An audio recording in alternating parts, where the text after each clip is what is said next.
Working at a hotel is pretty boring, not that anyone would ever assume differently. It's just like any other job. You wake up, come to work, and try and finish your shift without strangling anyone, yourself included. I only just started working in the hotel industry this summer, just trying to earn enough money to fix my broken down hunk of junk that decided to take a dump on me, leaving me stranded in this dusty old town. You see, I'm a traveler, a transient, a bum, as my mom would have put it. Unfortunately for me, my travels have brought me to this old run-down town, and behind the front desk of an even older and dying hotel. Every night here was just as uneventful as the last. Last night was supposed to be no different, beginning just as boring as usual. After coming in and relieving Kent, the second shifter, I got my usual bad-tasting coffee and settled in for what I thought was going to be another uneventful night at the hotel. Then the phone rang. At first I kinda just stared at it.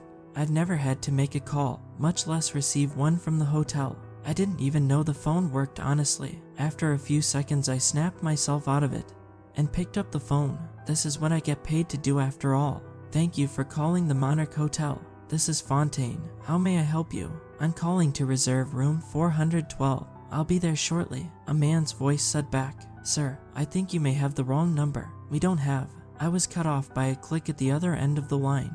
The man had hung up. A fourth floor. I finished. I didn't have nearly enough info to actually make the reservations, though I checked the arrivals bucket to see if maybe he was only calling to confirm a reservation he had already made. Lo and behold, there was a registration card in the arrivals bucket, the only one. I pulled it out and took a closer look at it. Almost everything on his reg card was marked N.A. His name, phone number, address, all were marked as non-applicable, save for the folio comments section at the very bottom. No ID or CC required. Don't let yourself be in the dark. What the hell was this? Was Kent trying to troll me or something? Not sure what it meant by the dark thing, but it gave me a weird vibe. Living on the open road, you learn to trust your gut feeling, even if it is irrational. So on the off chance that something odd was coming my way, I put my guard up. So I went around the hotel and started turning on all the lights I could find, from the lobby lights all the way to the elevator and back around both stairwells. I even bumped up the brightness on my computer just in case. If all else fails, I still had my phone that was charging at the front desk. All in all, I thought I was pretty prepared for any weirdness that was going to walk through that door tonight. Well, except for the fourth floor. I still had no clue how I was going to check someone into a room that didn't exist. I guess I'll have to cross that road when I get to it. After about an hour of aimlessly scrolling through YouTube shorts, I heard the familiar jingle of someone walking through the front door. A tall black man walked in and approached the front desk. He was wearing a tank top, cargo shorts, and sandals. He looked like a black surfer dude, though his surfing days seemed long behind him. He had a lean build and a big afro at the top of his head. I'm here to check into room 412. Yeah, we talked over the phone, right? He looked annoyed at my question, and instead of answering, he put a heavy leather suitcase on the counter. Here's my bag. I'll need you to carry it up to the room for me. I hadn't realized that being a bellhop was a part of my job description. I had a half a mind to tell him no and just give him the keys to find his own way up to the room, but the guy looked old and maybe genuinely needed my help, plus good customer service and all that, so I took the suitcase and rounded the corner. Before we go up to the room, do you think you could turn off or at least dim the lights? It's much too bright in here. Unfortunately, the lights in the lobby, hallways, and stairwells are all automatic, so I can't turn them off or dim them. I lied. I could see a small frown forming at the edges of his eyebrows. I certainly hope that isn't the case for the rooms as well. No sir, you can dim and turn off the lights as much as you like. He didn't say another word, just began walking towards the elevator. We started off side by side, but after only a few steps he was already halfway down the hall. How the hell could he move that fast? It looked like he was walking slower than me. I started fast walking, trying to catch up, but I just couldn't. It felt like I was on a treadmill. All the lights and doors were behaving as if I was gaining ground, but I just wasn't getting any closer to the elevator. In fact, it looked like I was getting even farther away from it. The man, on the other hand, looked like he was moving normally and was almost at the end of the hallway.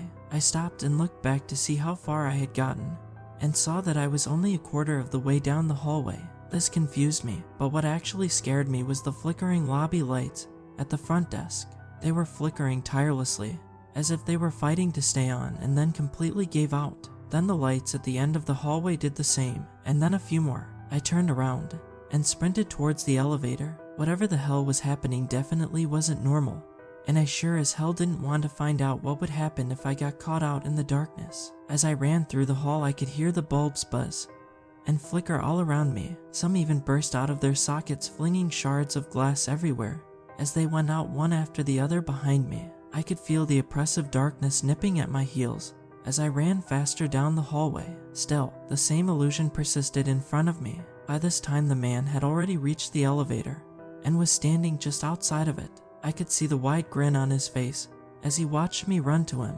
He was loving this shit. Pretty soon I would be out of breath. I could feel my legs start to burn and my energy leaving me quickly. I had to do something quick, so I threw the suitcase behind me and sprinted harder than I had ever had in my life. I was giving it everything I had until my face abruptly slammed into the wall and I fell on my ass. It took a minute for my eyes to focus after being dazed. Like that, I found myself actually sitting in the elevator. I had to catch my breath for a moment before I stood up. Once I did, the man came into the elevator holding his suitcase. That grin he had replaced with a tight frown. "4th floor," he said. Instinctively, I pressed the 4th button on the elevator and heard the familiar ding that accompanied it. I looked at the control panel and saw that there were more floors that had been added to the hotel. Some of these buttons didn't even have numbers, just odd symbols on them. As the doors to the elevator closed, I looked out into the now almost pitch black hallway. At the end, I could make out a very faint flicker of light at the front desk. I think I just got a text. I checked my pockets, and sure enough, I had forgotten my phone back at the desk. That's okay, the worst has got to be over, right? I thought to myself as the doors closed and we began our ascent. "You scared of the dark? I saw you running," the man said. "More like scared of the weird stuff inside of it," I said back. The man chuckled at that. "Haven't worked here long, huh?" "Nope. Honestly, I don't know how the last guy did it. No wonder he quit." "Is that what they told you happened to him?" the man asked. "Yeah, he did quit, didn't he?" "No, he did not." "Then what happened to him?" I asked. Me. A single light overhead began to buzz loudly, just like the ones that were back in the hallway. And just like those, it began to flicker quickly. I knew it would only be a matter of time before it would be completely out, and I would be shrouded in complete darkness with this guy. I had to think fast and act even faster. Escape obviously wasn't an option, and my last resort for a source of light was sitting back at the front desk. It sure looked like I was screwed, or maybe not. As my frantic eyes searched for salvation, they happened to glance over the emergency control panel in the wall. You know, the one that you can open to call the fire department if the elevator gets stuck or something. I quickly threw it open and found exactly what I was looking for. A small button sat just beside the phone with the words "Emergency Light" just above it. I pressed the button, and all at once the yellow light overhead went out and was replaced with the red glow of the emergency light. With this old building, I was amazed that the light had come on at all. I breathed a sigh of relief and felt my panic begin to subside. I looked over at the man and saw that he was basically fuming with anger. His thick black eyebrows cast a deep shadow over his eyes as his frown deepened. With the red glow of the emergency light reflecting off his pupils, it looked like his eyes were on fire. Behind him, and deep with the darkness of his shadow, I could see a kind of ripple, almost like a vibration, in the darkness. These small ripples grew and grew into bigger waves that expanded his shadow into several directions. The more the waves reached out and expanded beyond the boundaries of his shadow, the more distinct they became. To my horror, they weren't waves at all. They were hands, human hands, reaching out from the depths of his shadow. They would grab hold of the dimmest parts of the elevator, where the red glow of the emergency light couldn't quite reach. Once they made a foothold, the area would become shrouded in darkness, expanding his shadow. It sounds pretty horrific, but if you saw just how slow it all took, you would have been just as confused as I was.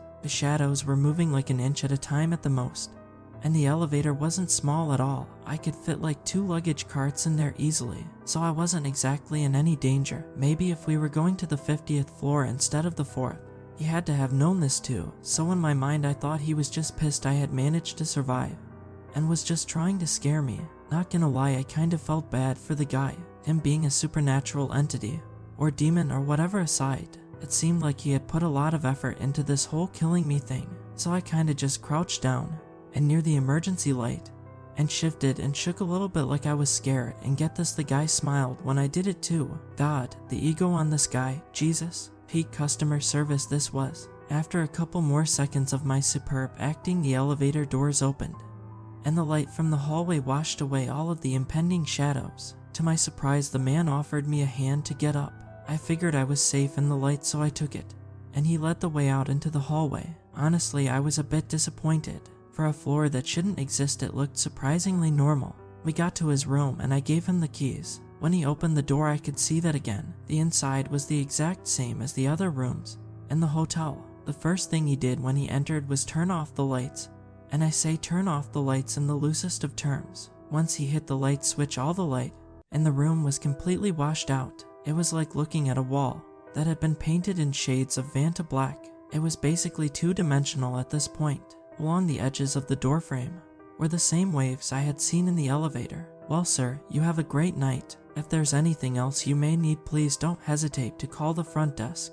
I turned to get the hell out of there. Wait, the man called out from beyond the darkness. You are a very resourceful young man. Your tenacity should be rewarded.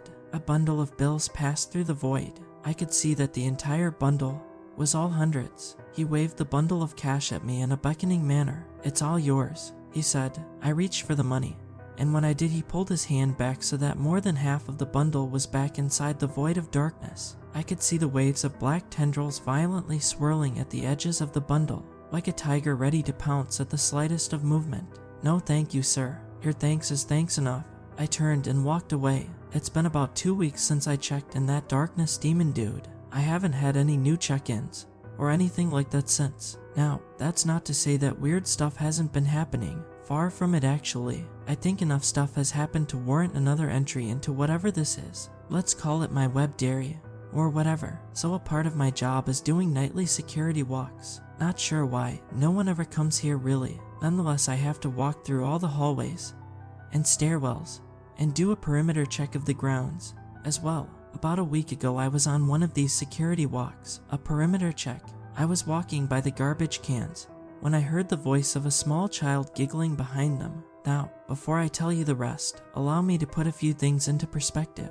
It's 2 a.m. in the morning. My hotel is located on the side of the interstate, and there are absolutely no houses nearby. So I ask you, dear reader, how in the actual hell could a child find their way out here? So when I tell you that I promptly turned around and proceed to screw right off and not investigate, please don't come at me. It's not like I got too far anyway, because after about 2 steps the giggling stopped, and I heard a small voice call out to me, "Hey mister, aren't you gonna save me?" The kid said, hell no, I said back. There was a long pause followed by some shuffling behind the dumpsters. I don't think whatever this was had ever gotten an answer like that before. But I'm lost and need help. Sounded like you were having a whole lot of fun being lost back there. I said back. More silence. I was it stammered. At this point I was losing my patience. What the hell kind of bottom of the barrel, low budget, bargain bin ass setup was this? I mean, if you're going to make an attempt on my life, at least make it a good one. So I decided to play a little game myself. If you don't leave right now, I'm going to go back there and blow whatever you have for a brain out all over the back of these trash cans. More silence and shuffling. If you don't have a gun, it said back. I turned my phone's volume all the way up and opened a gun app on my phone. I chose the loudest sounding handgun, the Desert Eagle, and pressed on the screen to cock it. Oh yay, I said. All of a sudden, a completely naked and bald man ran out from behind the trash cans and sprinted into the surrounding woods. I was shocked to say the least. I thought it was going to be like a spider creature or something, not just some guy. No wonder his trap was so half-baked. I raised my phone up and pointed in the direction he had ran and pressed the screen to fire. I even had it rigged to flash every time I fired a couple shots. I heard a loud damn and more fumbling in the brush. I think the guy tripped trying to dodge the bullets. It took everything in me not to belt out laughing as I turned and walked back to the hotel. I wanted to start this post off a bit lighthearted, well, as lighthearted as I can be with all the creepy stuff that goes on here, but this one is a lot darker. And I'm not proud of what I did, of how it ended. So, this thing has been happening for a while. Only shortly after I started working here actually. Every couple of days or so, some person would come to the front desk, usually around 3 a.m., and ask for someone. A holder of what? Depends on the person really. Most ask for the holder of desolation or the holder of contempt, but the one I get the absolute most is the holder of sight. With all the other ones it's usually a crapshoot who will enter and ask. Women, men, young and old, it's completely random, except for the ones that ask for the holder of sight. They are always well dressed and very well groomed. They are always so polite when they speak to me too, but even with all that there's something off about them all. There is a hopelessness about them, a longing of sorts, rooted in the deepest despair imaginable. You could hear the utter desperation through their kindness, the frantic look of pleading when they see me. I was curious about these people in particular because I kept seeing the same few people night after night. I began to see them as my regulars actually, and they would perform the same song and dance every time they came. First they would bow to me, then place something on the front desk, usually some sort of trinket. I could tell by the way that they carefully placed these items before me that they each held important value to the person, immense value. Some would even shed a tear once the item was placed. Then they would speak. I would like a parley with the holder of sight. I'd then laugh and tell them to screw off. Well, at least now I do. In the beginning I would actually check the arrival bucket, but after so many times, they kind of just became annoying. Either way, those weren't the answers that they were expecting, because every single time they would sprint to the front door and leave, making sure to grab the trinket they had placed before they made their great escape. This made me curious. Who was this holder of sight? Why did these people come night after night to speak to him? Why did they all run like hell at my responses? What the hell was the right response anyway? So many questions, and too few answers. Every time one of these people came in, my curiosity only grew. It grew and grew until I decided that my questions would finally be answered. The person who would answer them would be Fred. Fred was one of my regulars. He came in the most out of all of them. In fact, about 2 nights out of the week after week, he would come in and do the same song and dance, expecting God knows what. Week after week, the look of desperation and sorrow he wore grew more and more. It was just chance that Fred would be the one I chose to do this to. I didn't seek him out personally or anything. He had just come in when I decided that my need for answers was just too great to ignore. You see, I have a small button next to the intercom at the front desk. This button locks and unlocks the front doors when I press it. It's only to be used when I see some shady characters about to come in or a suspected homeless person. Given the isolated location of the hotel, I rarely ever use it. Until now. That night Fred came in and did the usual just as expected. He bowed, placed the trinket on the front desk, and asked to parley with the holder of sight. I just stared at him for a moment. Even through his slicked back hair and tailored suit, I could see the man was completely lost. It looked like he was on the verge of tears, with his eyes glued to mine, pleading with me, hoping that maybe this time would be different. I debated just scrapping the idea and not going through with it. Just tell him to screw off like I usually do and forget the whole thing. But that nagging curiosity kept nipping at the edges of my mind. I steeled myself, because tonight I was getting some answers, so matter what. Listen to me very carefully. Fred had already taken off running. I quickly pressed the button to lock the doors. Fred slammed into the glass double doors so hard I thought he might have shattered them. He started to pound on them and kept trying to get them open. In a panic, I started to yell out my questions over his loud pummeling of the doors. Why the hell do you keep coming here? I yelled. To see my wife one last time, you stupid kid. I could hear the desperation in his voice, but this wasn't the usual tone that I was accustomed to. He wasn't desperate for what he came for. No, he was desperate to leave, panicked for his life. All you had to do was give me the keys, goddammit. His voice bellowed out and echoed through the halls. I could almost feel the guttural rumbling within his chest inside my own. He turned away from the door and started running at me. A river of tears whipped out of his eyes as he gained more and more ground. Oh damn, I said. I hadn't expected him to be this upset, much less for him to try and attack me. I pushed myself back onto the wall behind me as far as I could and out of arm's reach. He would have to go around the corner and through a door to get to me, a door that had no lock on it. That or jump over the desk to get to me. If he did either of those things, I'm not sure what my next move would be. Though, once he made it to the front desk, I soon realized that I wasn't what he was after at all. He grabbed the scissors we kept at the front desk and brought them down on his neck, spraying blood everywhere. He screamed at the pain, or at least he tried. All that would come out is high-pitched wheezing and gurgling noises. His eyes were wide and in shock, but not at what he had done to himself. He was scanning the lobby. His eyes darted from one end to the other. I tried to follow what he was seeing, but I saw nothing. The more he tried to track whatever it was, the more panicked he looked. He pulled out the scissors for a final try at his neck until his eyes finally settled on me. I could see the hate in his eyes. "I would take you with me if I could, you son of a gun," his eyes said. Just before he could bring the scissors down, he disappeared. He was just gone. No blood or anything. It took a few moments for me to collect myself before I could get up. I leaned over the counter, and sure enough, Fred was no more. I sat back down in my chair and tried to process what had just happened when I noticed his trinket still sat on the counter. It was a golden locket in the shape of a heart. I grabbed it and looked it over. On the front was a small rose. "To my dearest, Fred" was engraved on the backside. I clicked the top and the locket flipped open to see a small picture of a couple. It was Fred and what I assumed to be his wife. He was holding her deep within his arms, their lips pressed into an even deeper kiss. I keep Fred's locket in a drawer at the front desk as a reminder of how lethal my curiosity could be. Every time I look at it, I can see Fred's eyes bearing down on me, burning a hole deep within my soul. I don't tell my regulars to screw off anymore.